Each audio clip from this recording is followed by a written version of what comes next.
The French have done their investigation in the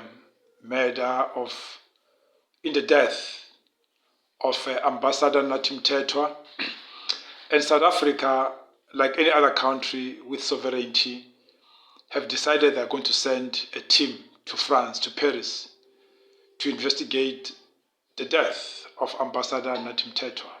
Now, in the previous post on this channel, we have posited that this is not just a death, and this is not like a suicide as preliminary results show, but this is a murder.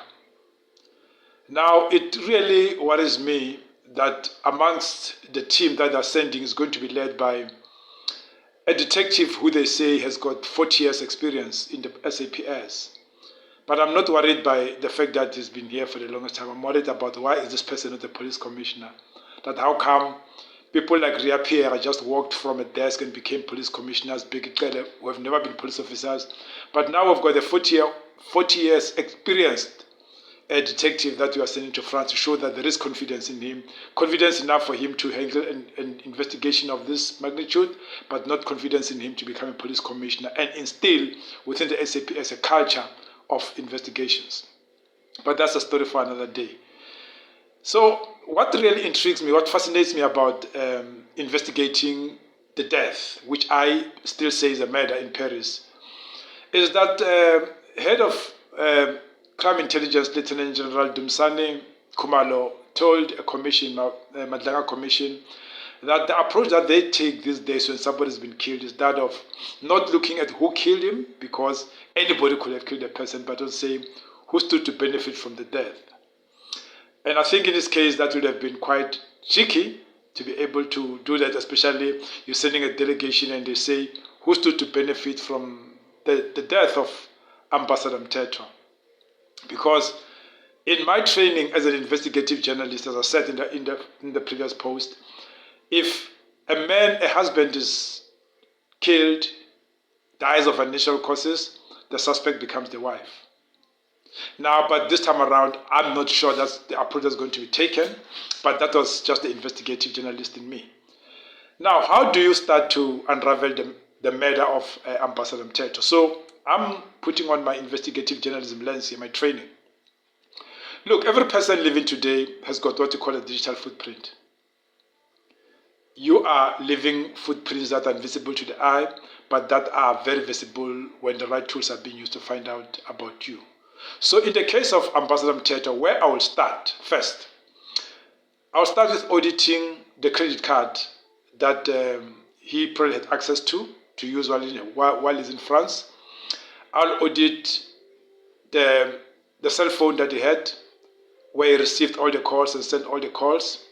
I'll audit the emails that he received as an ambassador. This comes as an ambassador, and those that he received in his capacity privately. I don't know, maybe he had a Gmail account. He might have been receiving things there. Why would I start with auditing those? It's so that I can be able to establish a digital footprint. But where do I start to audit? We audit from the last time he was in South Africa. Because ambassadors don't just stay there for the whole day. Sometimes they come to DECO for briefings. Sometimes they come and attend a family event and go back. We start from the time when he returned back to the embassy. I don't know when that was, but that is where I will actually start. Now, what will the emails say? The emails will tell you about every email that he received that spoke to him. Invitations to the French national days, airfares, all these other events that you got invited, they'll tell you about that. Now, when you audit that, you go through all the invitations and you check out which ones have been RSVP'd, confirmed attendance, and whether they were attended. Now, the ones that confirmed attendance, you look at which companies invited him. So you audit those companies and say, ABC company invited him to come to this thing, they confirmed. He went, what is that company? Who owns that company? Who runs that company? Who funds that company? Who owns that? Is it a real company or is it a front for something else? You start there. That gives you a clue to say, or it was invented to something that's legit, or it was something where it was a front and they attended not knowing what it is. And who is supposed to know that?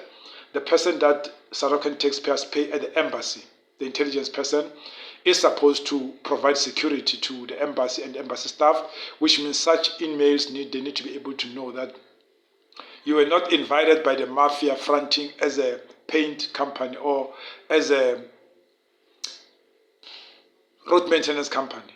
They need to be able to verify that. That's why when you deploy intelligence people to embassies, you need not to deploy your friends. You need to deploy people who have been trained, who are culturally up to scratch, people who can be multilingual, people who can easily have relationships. Because whenever you're doing all those audits about whether ABC is a legit company, you need to be talking to other people in France, your own sources that you've cultivated, but also speaking to French intelligence where you are actually becoming unstuck. That's your job when you're there. So that's why those positions you cannot send friends. You need to send well-trained, experienced, well-read, cultural astute people to become intelligence attachers. So you look at the emails, you run them through the intelligence attacher, and the intelligence attacher need to account to say, I went through this one, I went through this one, I went through this one, and this is what I came up, this is the results they came up with. Now, did the ambassador attend? Okay, suppose the ambassador attended. Whenever you attend this thing, there is a register that you sign. Get copies of that register to see if he attended, if he signed, that he actually arrived at those gigs, at those events. Once you've got that, now go to the driver. I don't know if the driver of our ambassador is a French person or a South African hired to drive the ambassador around in France, but you go to the person and then you need to be able to get a briefing from them. You interview them about all these events, all these occasions that the ambassador went to, that you drove the ambassador here. Because they keep a logbook. You need to have a logbook. So you need to have a logbook of the ambassador to say the ambassador did go and attend to these events. Now, what else do you get? Now, you try and get the list of attendees at those events. Who also attended those events? Because there is. When they invite, they'll send invitations to other people. The companies, the PR companies that do the invitations, they will be able to have to, oh, we have the ambassador of Slovenia, or we have the ambassador of the DRC, or we had this other business person from Caterpillar, we had this other business person from Coca-Cola. So they'll be able to provide that information so you can be able to vet those people, those individuals who actually attended those events where the ambassador was there. So you do a vetting of them. You do a vetting through your own sources, through your frankly intelligence organizations to get information, but you also need to have your own source. That's why I said initially you need to deploy somebody who is very well trained, who's very smart, who will be able to get this thing through open sources.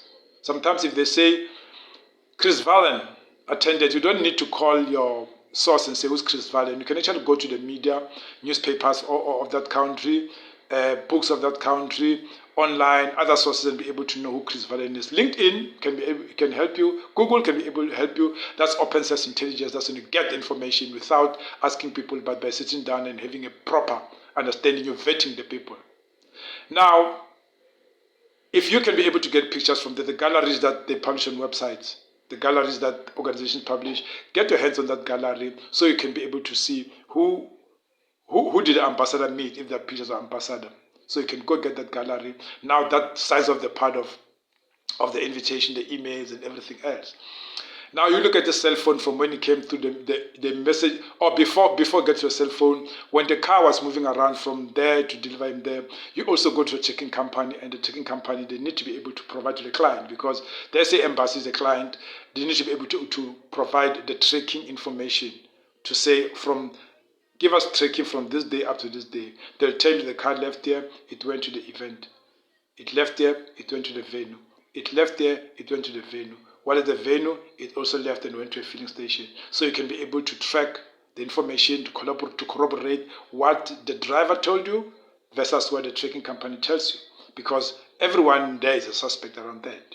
If I want to kill the ambassador, I might buy the driver and meet the driver clandestinely. Create an event where they take the ambassador and then meet the driver clandestine. So you also need to audit the phone of the driver.